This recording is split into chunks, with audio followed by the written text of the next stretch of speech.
welcome to another video, the same every time, GCSE Maths. We're still looking at three-dimensional Pythagoras and trigonometry.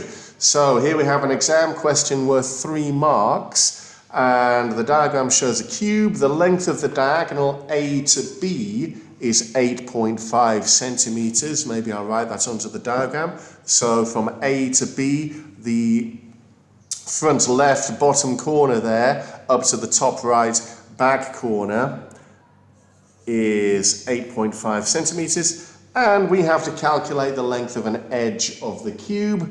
And of course, as mathematicians, if we ever find something that we don't know, then we tend to call it x. So the length of the edge of the cube there, I'm just going to call x. And remember, that is a cube, so all of those edges are exactly the same length. Now, I'm going to have to tell you something about Pythagoras' theorem here that you might not have known.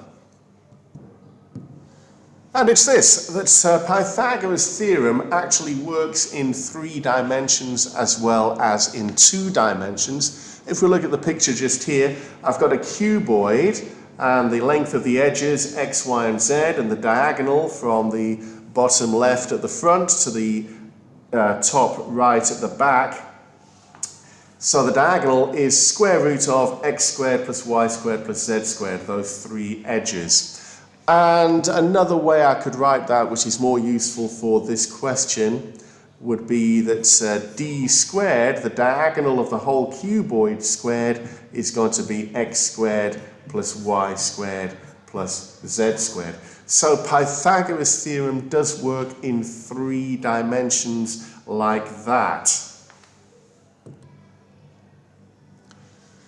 So using exactly the same idea, we can say that x squared plus x squared plus x squared equals 8.5 squared. So 3x squared is 8.5 squared. And let's work out some numbers here then. So 8.5 squared, 72.25. So 3 times x squared, 72.25. Multiplying by 3 on the left-hand side, so divide by 3 on the right-hand side. So x squared is going to be 24.08. And then lots of 3's. Okay, so that's x squared, so square root of that.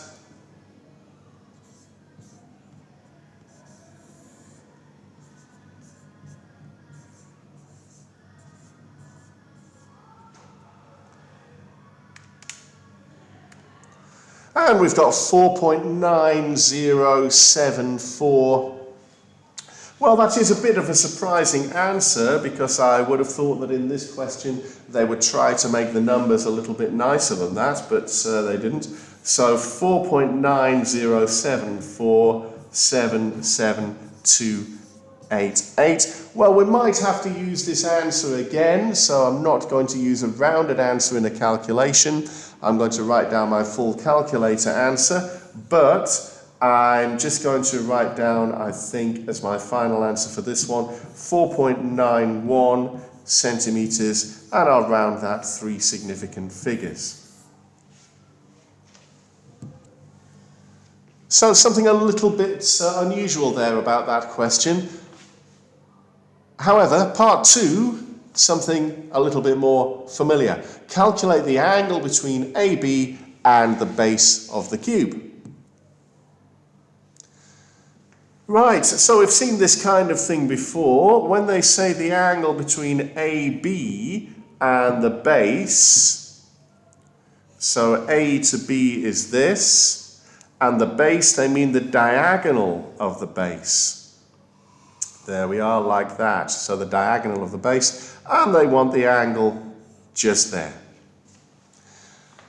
Right, so we do need to work out the length of the diagonal of the base. So if I draw this out looking at it from above, that should be a square.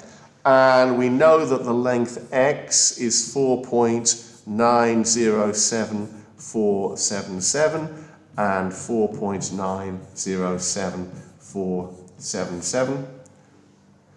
Don't use a rounded answer in a calculation. I'm not using the 4.91 either. You're going to be using your full calculator answer, or at least say 5 or 6 places after the decimal point.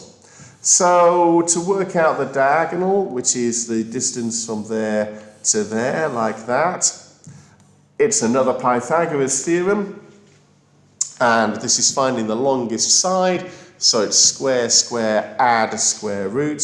So finding the longest side here, it's going to be 4.907477 squared plus, same thing again, and all of that inside a square root sign.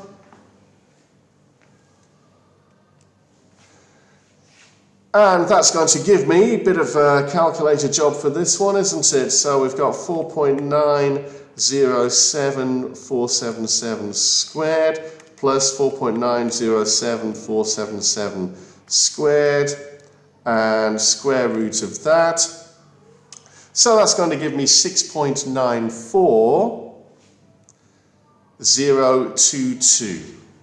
So the length of my diagonal there, 6.94022. Right, so here's the situation. We know that diagonal is 8.5, and we've worked out the diagonal of the base, 6.94022.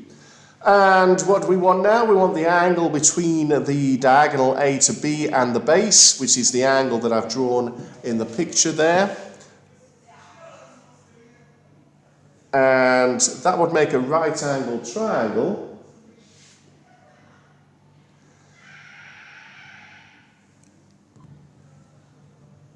So which sides do we have here? We've got the hypotenuse side, haven't we? The 8.5 would be the hypotenuse, and then that would be the adjacent. So A and H, we're dealing with cosine.